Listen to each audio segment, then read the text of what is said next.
If you want to insert memory card into Motorola Edge 60 Fusion, you need to prepare the eject tool for the SIM tray. Let's take a look at the bottom of this phone. And over here, of course, we have the SIM tray with this hole over here on the left side. So we need to insert the eject tool into that hole and just push it in with a little bit of force so that the SIM tray pops out. Now we can just use fingers or fingernails in order to remove the SIM tray. There we go. And we need to find the microSD card slot, which looks like this.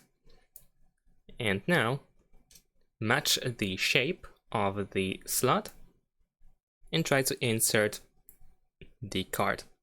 Make sure that it is fully in. Most likely you will hear a little click once you do that. But now, as you can see, the micro SD card is fully in. It doesn't stick out or anything like that. So after that, we need to put the SIM tray back into the phone. If it doesn't want to go in, just make sure that the micro SD card is properly inserted, or that you don't try to insert the SIM tray the wrong way. So you might want to rotate it. And that's it. Thanks for watching. Leave a like and subscribe to my channel, and see you in my next videos. Bye.